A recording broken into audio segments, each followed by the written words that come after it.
My name's Crystal and I'm a certified neurofeedback trainer at Creekside Health. I also provide red light therapy, which has a whole host of benefits for it.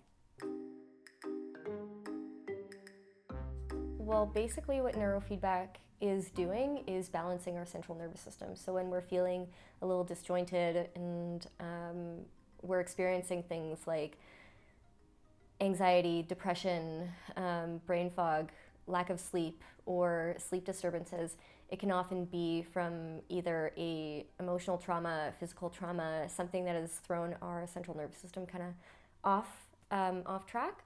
And what the neurofeedback does is kind of sets it back to where it's supposed to be and puts it back, brings you back to center. When someone comes in for a session, one of the first things that they do is we'll do a baseline assessment. We'll kind of see where they're at, see what they're experiencing, go over a little brief history, and we'll do an assessment and assign numbers to certain experiences that they may have, just so that we can gauge how our progress is over time. I will then put sensors on their scalp and on their ears, and these sensors will send information to the system, which reads 256 measurements per second, and is seeing where the discrepancies in the brain patterns are. The system is fully automated. There is no reading, it's all subjective. We know that the system is working when you're starting to feel better. Generally, this can be anywhere from 3 to 10 to 30 sessions. Every person is different in how many sessions it takes. It's a really nice and enjoyable experience. You get to listen to music or a soundtrack for 30 minutes and just take time for yourself to just relax and enjoy, and the system does all the work. You'll hear little skips in the music. It sounds like skips, but to our brain, this is information that it's looking for. To the subconscious is then taking that information and self-correcting the brain's patterns. The system is reading 256 measurements per second to see where the discrepancies are and showing the brain how to self-correct. So it's not pushing your brain in any way, so there's no risk. It's so safe that even children can use it. I have one of my clients who's 4 years old. Rather than using music, she watches Despicable Me and just enjoys, has some snacks, and watches her movie. And we do that once a week. And that helps to train her brain to help with many things like sleep, focus, behavioral issues, and much more. Generally, you don't need to continue to do neurofeedback after a certain period of time. Neurofeedback is something that you can do, just like going to the gym. You want to stay fit. So in the same way, we want to keep our brain fit. When we do start a program, we will do a series over a short period of time that are close together. And then after that, we'll start to taper off once we start to see the desired results that we want. Just because we do experience so many things in our daily lives, stressors, transitional changes, triggers, anything like that, you might want to come in for a session here and there when life happens. You're feeling, it's just like going to a chiropractor. You feel really great, and then all of a sudden you pick up a box and you feel like you just need an adjustment. You go to the chiropractor and you're great. It takes that sensation away, and then you can resume your life until you pick up another box. We also offer red light therapy, which we can do in tandem with the neurofeedback sessions. One of the great things about red light therapy is it has such a large host of benefits to it, because its primary function is to increase the ATP in our cells, which is the energy in our cells. So through that, we see there's two different measurements of light. There's 660 nanometers. This is more of the surface level. This is skin. It helps to produce collagen, increase elasticity, decrease wrinkles, just increase the whole the beauty of our skin. And then we have 850 nanometers, which is more the deep tissue This is to repair. This is for injuries. This we also use to increase sleep and brain function.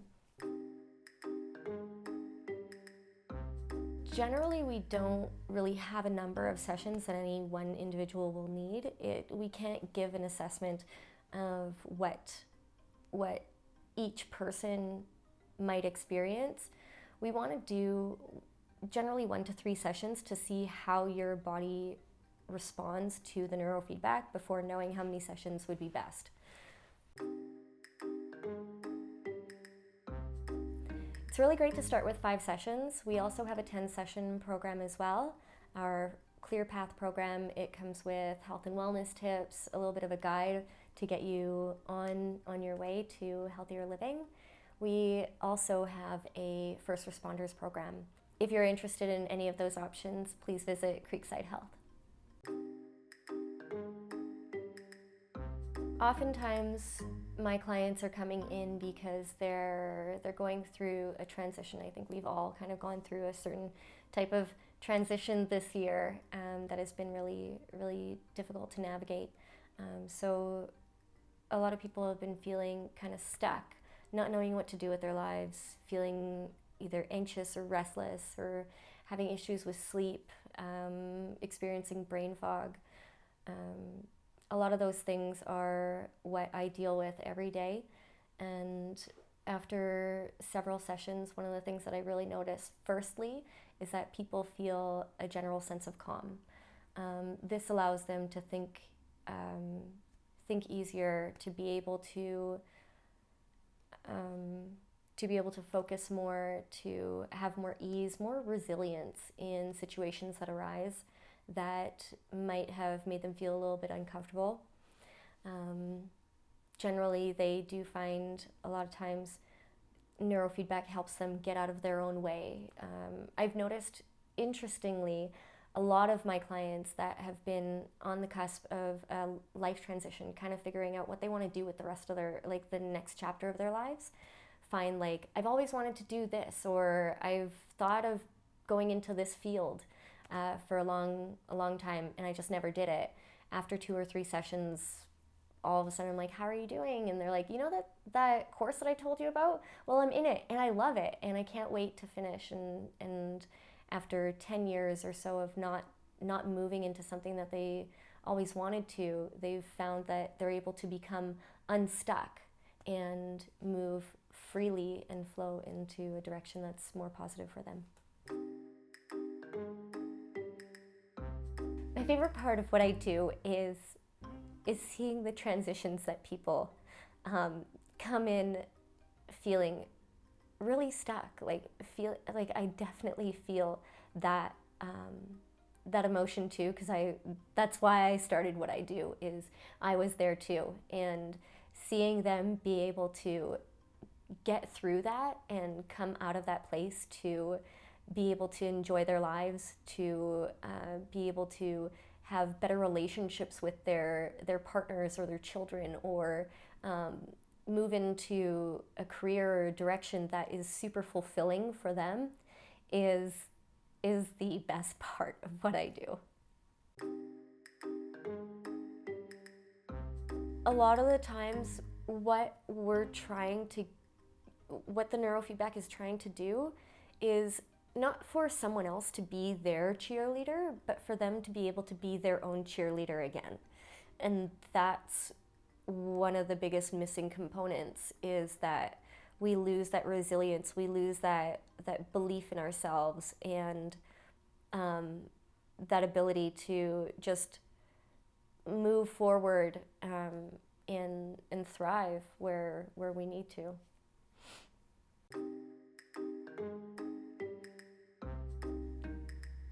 It's just crazy how it works. Like, it seems so simple, especially when someone tries it. It's like, okay, well, I just have these like sensors and I'm listening to music and I don't know what's happening, but things are happening. And then they come in a few sessions later and we go over their first session with them and the things that they were experiencing when they first came in. and they're like, oh yeah, that thing that I did before, I don't do that anymore. But without them really gauging, without journaling or keeping track, it's really hard to see how you transform into your new normal when our body and our minds just don't want to remember the negative. It's like one of the examples that I give a lot of my clients is to remember the actual painful sensation of burning your hand on an element. Your body just can't do it. You remember it was painful, but you don't remember what that sensation was actually like. It's the same thing with neurofeedback, where once you move into that more positive space, it's really hard to feel and remember how much pain and how much discomfort we may have been experiencing before.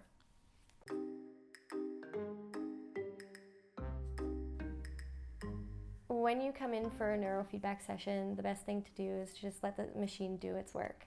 You don't have to focus on anything. You don't have to try and manipulate anything with your thoughts. You don't have to be in a certain state when you come in. Just allow yourself to relax, let the system do what it's supposed to, and enjoy your time.